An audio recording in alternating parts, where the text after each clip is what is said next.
Hello folks, fellow YouTubers and friends.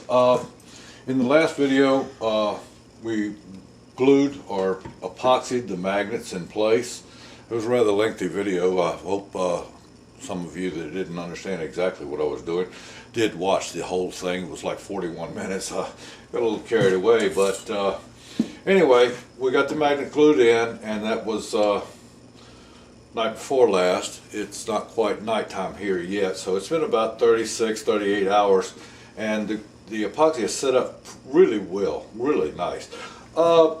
As we said, I messed up in that I did not count the coils in the stator. I assumed that they were 14 coils, but actually once we got into it, come to find out it was 16. So we had to drop down to a smaller magnet to get the clearance inside, blah, blah, blah. In doing so, we cut this housing down to 3/8 of an inch to allow for the 1 inch long magnets. Well, they wouldn't work, so we switched to the 3/4 inch, and for the heck of it, I said, well, you know, we're going to use the coil that Scott did, and it will accept the 1 inch magnets, 1 inch by half inch by half inch magnets. So we're going to use these on that particular coil and just go ahead and make another one of these, and I won't bore anybody with all the details because I've already gone through this one.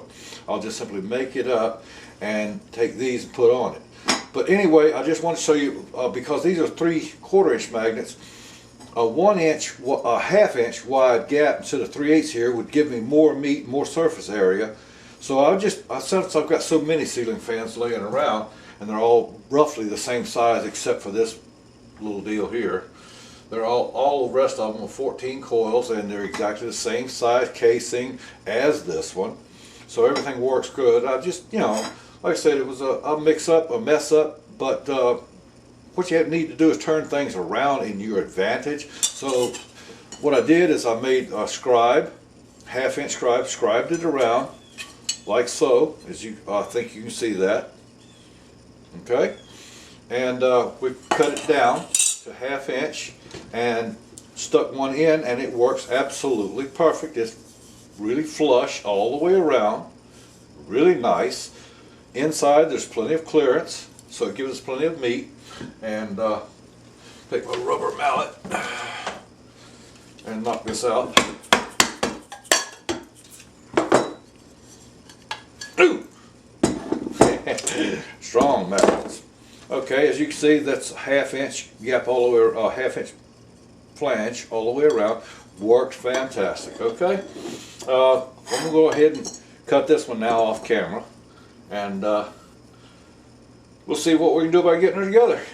By the way, don't forget when you're cutting it, stay outside your line with your saw, so that you don't cut into this line. If you cut off the line on your waist side a little bit, you can dress it up with a grinder. If you cut off the line to the inside, you screwed up. So be careful, okay? And when you cut halfway around, then cut the excess off. That way you can get it in your vise and it won't twist on you. All right, that's enough for this clip. Okay, folks, she's all together. Boy, does this thing cog.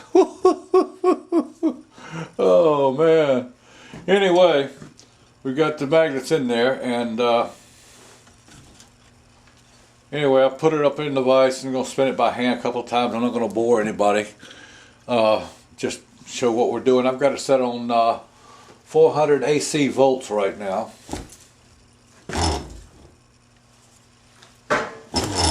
Turning it by hand, kicking out 39 volts. No, that was 56 that time. Alright, anyway, spinning by hand don't mean shit. Excuse my French, doesn't mean anything. Let's put it on milliamps and see what we get there. And, no shit. 160. I get 150, 160 milliamps.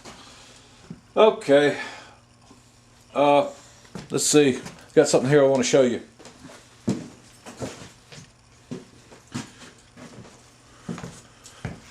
This is a garage door roller. It's nylon, and it's got bearings in it. I'm going to see if I can't pour some alcohol in there and clean as much of the grease out as I possibly can, dry it, and then I'm going to try to fill everything with epoxy on the outside. I'm going to try to scratch this metal right here a little bit, and probably even scratch this nylon, so when I put epoxy on there, get a good bite. What I want to do is I want to turn the shaft, and I want the wheel to turn solid, because I'm going to put this in the drill press and use it to take care of spinning this on a smoother basis so that we can get an RPM reading on it and so forth.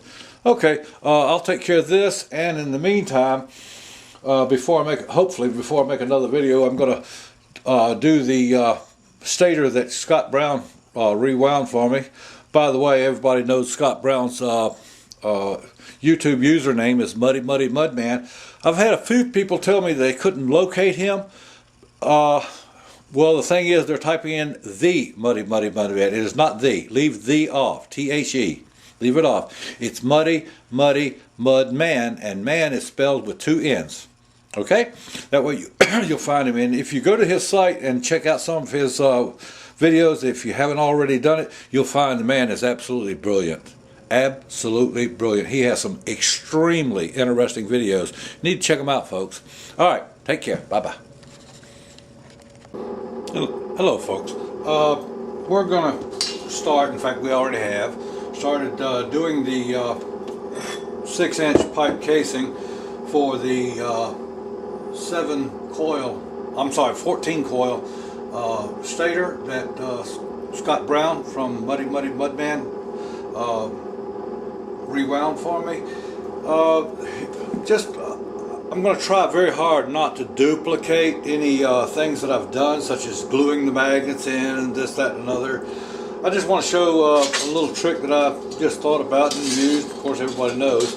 I just took a piece of really thin it's hanger strap metal that AC people use to hang their duct with on commercial jobs, their AC ductwork. Wrap it around it really tight, oops, like so, and mark it right where it is. And take it out, stretch it out, and measure it for the total length. And then divide that by 14. And anyway, put your marks down and figure it all out. And I screwed up. About divided by 7. So I've got 1, 2, 3, 4, 5, 6, 7. Wait a minute, something ain't right.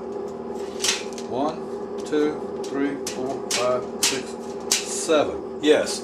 So that marks out 7 coils, and I should have done 14. Duh. I don't know why I keep getting 7. Because 7 half of 14 is 14 coils.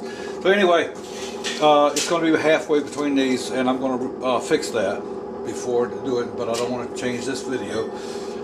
It came out to, after dividing it out in 64ths of an inch, it came out from center of magnet to center of magnet 2.97 inches. That's really close to 3, so I just went ahead and marked 3, but I stayed on the inside of the 3 line. All lines, I don't care how small they are, have a thickness, so I just marked on the inside of the 3, and I never mark 3, 3, 3, 3, 3. You will get off. Stretch your tape measure out, go 3, 6, 9, 12, 15, 18, 21. Okay? And now in this case, when I turn the video off, I'm going to have to go back and mark in between them at the 1.5 inch mark. And again, I will not mark 1.5 inches, 1.5 inches. I'll go back in and mark the 1.5, skip the 3 because I've already got it, and do that again, and that way I'll have 14. Now then I put it back around here again and mark all of those spots, and where I marked them, I take a hacksaw and cut just a little tiny groove into it so that if something takes the mark off, at least I've got something to go by. So when I turn the camera off, I'm going to go back and redo these and put another mark in there to give me 14. That'll tell me where my coils are. Okay? Now, when I turn the camera off, I'm going to set up and show you people how to go about figuring out exactly on a new fan what size magnets you can and cannot use. As I stated in an earlier video, anytime you take something straight and you put it across a curve like so, you've got a gap. Okay, for example, this is 1 inch thick. If I put this across here to where it's 2 inches from here to here, then it's going to stick out more than from the pipe to out here is going to be more than 1 inch. So you need to figure out some way to calculate what thickness magnet and what width magnet you can use. I'm going to show you that here real soon. What you need to realize is that I use a scribe that has a needle point, and I do mean needle point, and it makes a very, very thin line. And I'm going to do it on a piece of cardboard, so you won't be able to see it. So I'm going to have to tape a ballpoint pen to it. Therefore, the pen will have a much thicker line. The accuracy is going to be a little bit off, so if I miss one, give me a break. But I'm going to show you how to lay this out. By the way, you put this on a piece of cardboard, you trace around the inside and outside. How do you find the center? That is very, very easy, and I'm going to show you. Okay? Alright, enough for this video, this clip. Let me turn off the setup for that, and we'll turn it back on again. Okay folks, I've got things set up here. What I did is I put the pipe, marked with the magic marker or the Sharpie, the outside so I can see it, put it down, trace the outside inside, and mark where the 7 spots were. Remember now I marked 7 magnets, I need 14, so there's going to be one in the middle of each one of these marks. But right now I just want to show you how to find the center of a circle that you do not know where the center is, but the circle is the circle. All you need to do is draw a chord, which is a straight line through a circle that does not pass through the center. If it passes through the center, it's the diameter. It's a kind of a chord, but still, it's any line that passes through a circle. From the side of the circle to the side of the circle, that's called a chord. If you take a chord and you construct with a pair of dividers a perpendicular bisector, that line will pass through center. Where on center you don't know unless you do a second and third chord. A second chord will give you center. A third chord will double check to make sure you're accurate. Now, take in consideration, please, this is a factory piece of just normal everyday 6-inch diameter, inside diameter, schedule 40 pipe. It is not absolutely perfectly round, so finding absolute pinpoint dead center is going to be difficult. That and the fact that I traced it with a pen, so the line itself has thickness. These points have thickness, but they are very small. The thinner the line, the more accurate you can be. So let's go ahead and do just this. Let's draw a chord. Now, we can do one from here to here, find perpendicular bisector. It'll not only find the center, but tell us where that magnet goes. But for accuracy's purposes, right now, I'm going to go from magnet to every other magnet just for twice, just to find close to center. Okay, so I'm going to make a really light line across here. Whoop, my finger got in the way, got a bubble in the line. Right there, just like that. Now what I'm going to do is I'm going to take the dividers and set them for a little over half the distance of that length. That's a little over half. Anything over half will do. Alright, and you put it right there on that pinpoint and scribe a line where you think is close. Then on the other line, like so,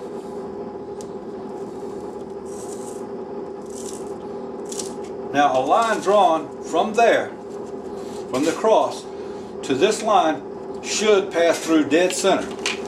So let's see what happens. Remembering that my pen has thickness and the pipe is not exactly perfect. So we're going to say right there.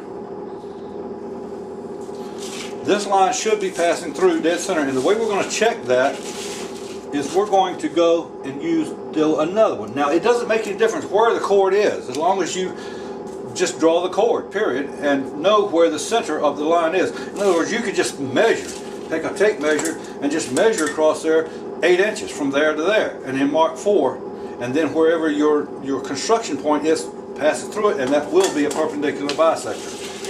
So let's go ahead and do this one. Just for double take so people know exactly what it is I'm trying to do here. Right there, like so. Take the dividers. Scribe an arc. Like so. Oh, that was almost the same arc. Well, it is. Oh well.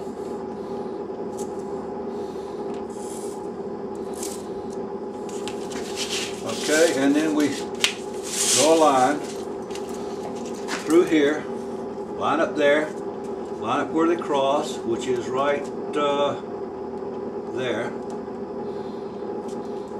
Now, supposedly, that point right there will be dead center. The way we check that is to do a third chord. Okay, so the third chord will be right there. Do the third chord.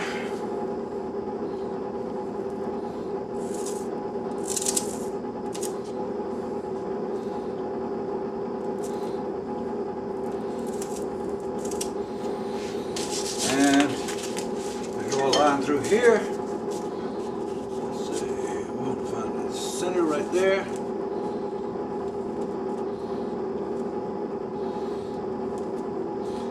There she be, folks. Right there, dead center. I mean, that's perfect. Even with the thick lines and everything. So now,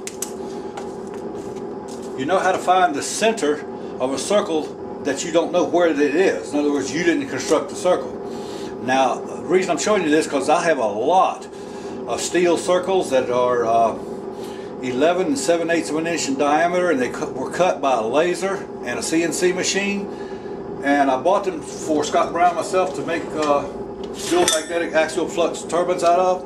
And we were figuring out how do we find the center of these things. Well, this is it. And that, I mean, that sucker, two give you the center. The third time, just it's like a insurance policy. It's like a double checking yourself. But it crosses perfect. That is dead center of this circle, both of these circles actually. So now, what we do, we go back in and make a mark. Well, actually, any one of these marks will tell us. What we have to do is find out the diameter of this. And all we're going to do is so simple, it's pathetic. We're going to take two framing squares and put them together until they close in like a set of calipers, because this is bigger than any calipers I've ever bought or known. Anyway, we close it in and then measure the actual diameter of it, and then we'll draw another circle of the diameter of the stator. That should be out here somewhere. That will tell us how big of a magnet we can put in at that point. For example, if the stator came around here and that measured, for example, 5/8 of an inch, that doesn't mean that you could put a 1 inch wide, 5/8 of an inch thick magnet in there because of what I said. If you take this right here and you mark 5/8 of an inch from here to here and put it till it touches that line, it's going to stick out more than that 5/8 out here. So this is going to tell you what you can do as far as from point to stator. Then you have to put your dimension of your magnet there to actually measure the thickness of the magnet that you can use, and whether or not you're going to have to turn down the stator. Okay, like I said, I'm going to try very, very hard not to duplicate any parts of doing a PMA from a ceiling fan that I've already done, and any new information I can give you that will help you out, fine. Okay? Alright, I hope everybody understands exactly what I'm doing here, and as I come up with something new and different, I'll show it up. This, again, I messed up. It didn't actually mess up, I just kept I keep for some reason thinking 7 instead of 14. But anyway, it's very simple to correct. Go back through here and mark the casing, and then that way, and then I'll drill the holes in here. And by the way, these magnets, on the other one I did 3/8 inch holes.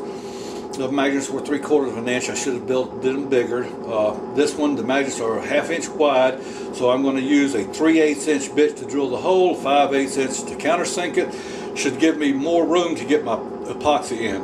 You want the hole preferably 1/8 of an inch smaller than the width of your magnet. Therefore, your magnet will come inside. As the magnet lays down, it'll form a seal right across here on both sides and an opening there. Like I told you, again, anytime you put a straight surface inside of a circle, you have an opening, a gap.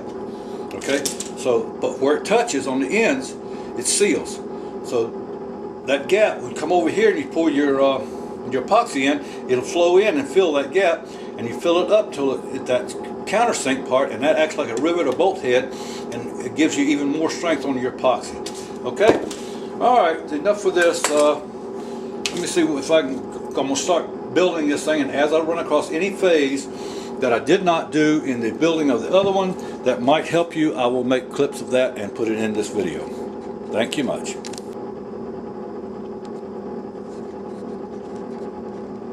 Okay, folks, what I've done here is, rather than take this and remeasure it, it was just as simple, if not simpler, to go ahead and construct a perpendicular bisector from point to point of the original 7 points that I had, and draw a line through to the center. And so there's my 7 individual magnets in between. You got 1, 2, 3, 4, 5, 6, 7. Okay? So that gives me my 14 magnets, with these being my original points. So what I'll do is just simply put this on there, line it up with the original points, and mark the new ones. I just want to show that real quick. Okay, that was really simple. Almost too simple.